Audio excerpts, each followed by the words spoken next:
This has dried off a bit more, and I've lifted out a little more on the clouds. Let's have a closer look at the clouds. So this one that's higher up, we've got light coming from the right, and I've made a weak mix, very weak mix of yellow ochre. So I'm going to try and avoid going near the edge. I'm going to put this warm tint of extremely dilute ochre onto the top edge and leave a little gap, so because this blue is still wet, leave a gap there while that's damp.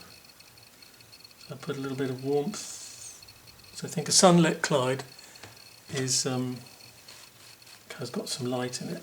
This is a grey mix, and I've used, get the brush really dry, and I'm looking at the shadow in the cloud, which will be over on the right, and thinking a bit about cotton wool, sort of curvy shapes and shadows in clouds, something like this. That shadow with a very dry brush go right to the edge.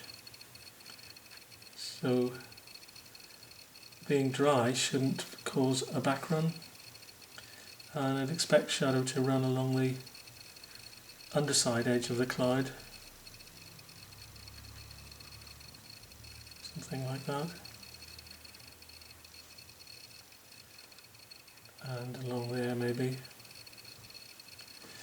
So a little bit of modelling, but it is only a cloud, and there's very little description, very little difference between light and shade in a fair weather cloud. A little bit of yellow pale ochre on there, pale ochre, and then the grey always on the opposite side from light. So that's a very, very dry brush. What I like about this technique is the way that the colour has flowed back into the edge and given a sort of torn quality to the edge.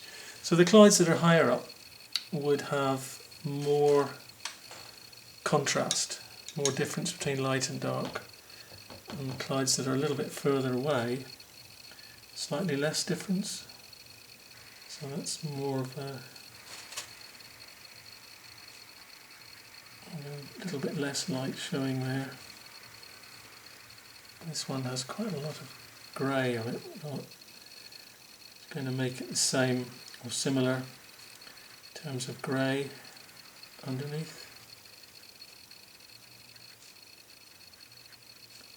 Shadow. Very little brushing involved. So we try to make those clouds look like they're floating.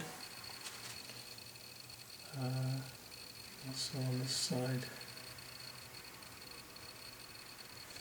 Again, a little bit of brushing, but not too much. Get rid of the excess colour.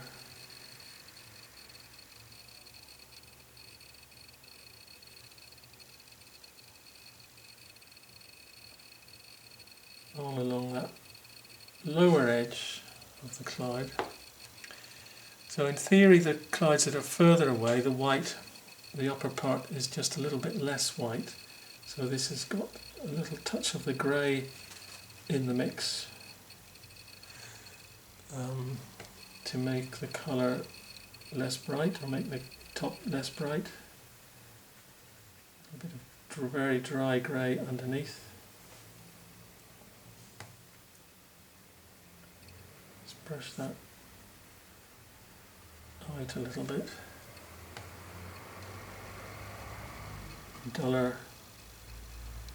Dull down ochre sort of colour.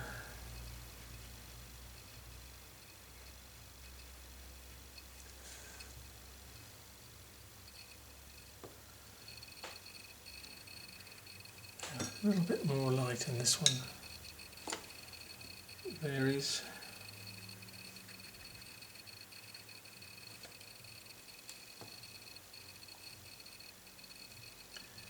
And a very dry brush.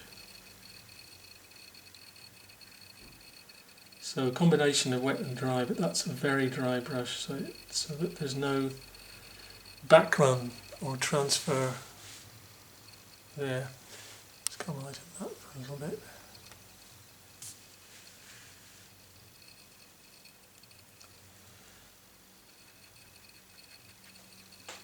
Slightly brighter cloud here. Here. And less bright on lower down. Very little grey. Ultramarine ochre and crimson mixture. Shadow on the left, shadow on the right rather as well. And a little more contrast up and higher up and less. So those more distant clouds have far less contrast.